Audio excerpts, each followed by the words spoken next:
Hi everyone, in this video I will show you how to get a Lincoln Mark key replacement in case you lost all your keys or just want to have a spare set.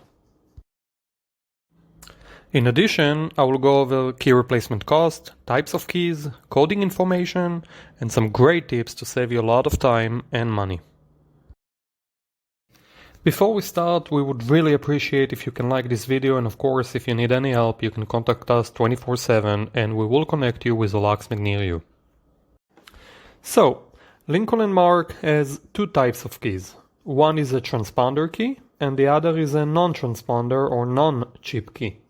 Both of them have regular ignition, which you actually have to put the key in the ignition and turn to start the vehicle. Between 2006 and 2014, we have a transponder key with part number H92PT. For 1997 and 98, we have a transponder key with part number 164R0467.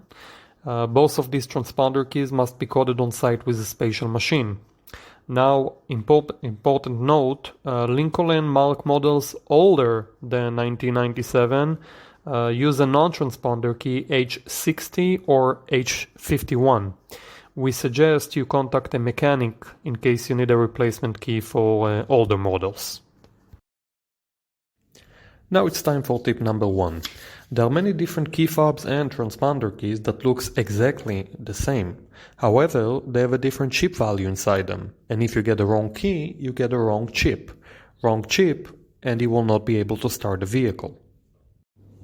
So always remember to provide the locksmith or dealer either the exact year, make and model of your car or the VIN number and the type of key you had.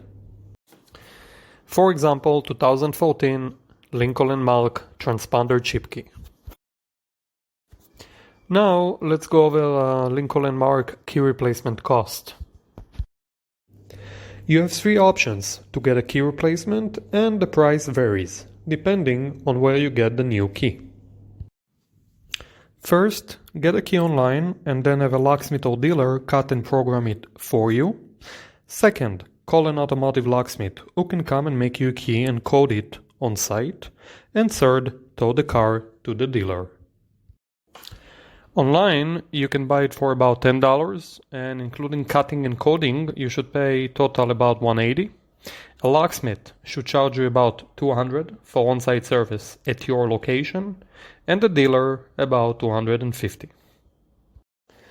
The following is very important to remember. While some keys can be coded without a special machine, it is not the case here. Therefore, if you decide to buy a key online, you will have to contact either the locksmith or dealer to do it for you. You cannot do it yourself. Before we continue, a quick word about a spare set. Making an additional key when you already have a working key is much cheaper and faster. Therefore, we highly recommend getting two keys in case you lose all your keys, as the second key should cost less than half. Now, some tips to save you a lot of time and money. First, call a few locksmiths, get a few quotes. This is very important as some locksmiths are very busy on a given day and some aren't. Use it for your advantage.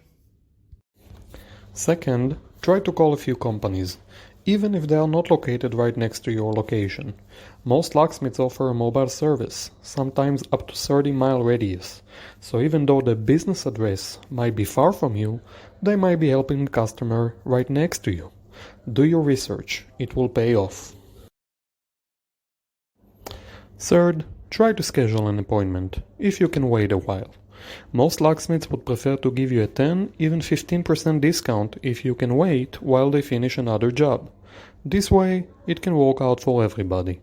You get a discount, they get a job. Ask for it. Don't be shy.